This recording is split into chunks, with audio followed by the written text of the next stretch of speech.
আমরা বেশিরভাগ মানুষ, শতকরা হয়তো 90%-এরও বেশি মানুষ আমরা যারা রোজা রাখি, আমরা শুধুমাত্র পেটের রোজা করি। রোজাটা শুধু পেটের না ভাই, রোজাটা পুরো বডির, রোজাটা পুরো শরীরের, মাথা থেকে পা পর্যন্ত শরীরের প্রত্যেকটা অঙ্গের রোজা আছে।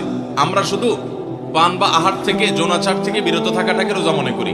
আপনি চোখ দিয়ে মোবাইলে হারাম জিনিস দেখলেন, যে মেয়েকে দেখা আপনার জন্য অ্যালাউড না, আপনি তার ছবি দেখলেন, ভিডিও দেখলেন, সেটা নাটকের নামে, সিনেমার নামে, কোনো ভিডিওতে, কোনো শর্ট ভিডিওতে, টিকটকে, কোনো জায়গায় আপনি দেখলেন, আপনি অনলাইনে অফলাইনে দেখলেন, তাহলে আপনার চোখের রোজা নষ্ট হবে। আপনার হাতের রোজা নষ্ট হবে যদি হাত দিয়ে কোনো গুনাহের কাজ করেন। পাও দিয়ে যদি কোনো অন্যায়ের পথে যান, পায়ের রোজা নষ্ট হবে।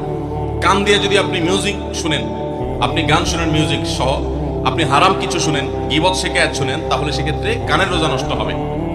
ঠিক একইভাবে আপনি মুখ দিয়ে খারাপ কোনো কথা বললেন, কটু কোনো কথা বললেন, গালিগালাজ করলেন, কারোর সাথে ঝগড়াঝাটি করলেন, তাহলে আপনার মুখের রোজা নষ্ট হবে। পুরো শরীরের প্রত্যেকটা অঙ্গ প্রত্যঙ্গের রোজা আছে। আমাদের রোজার দুইটা দিক, একটা হলো রোজার বডি, একটা হলো রোজার স্ট্রাকচার, আর একটা রোজার ফিনিশিং।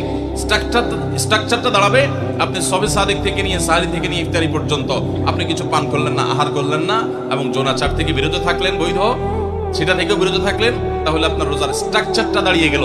কিন্তু এই রোজা বা সিয়ামের ফিনিশিংটা হবে তখন, যখন আপনার মাথা থেকে পা পর্যন্ত শরীরের প্রত্যেকটা অঙ্গ প্রত্যঙ্গের রোজা রাখবেন। শরীরের প্রত্যেকটা অঙ্গ প্রত্যঙ্গ থেকে যখন আপনি গুনাহ থেকে বাঁচাবেন, তখন আপনার রোজাটা পূর্ণতা পাবে।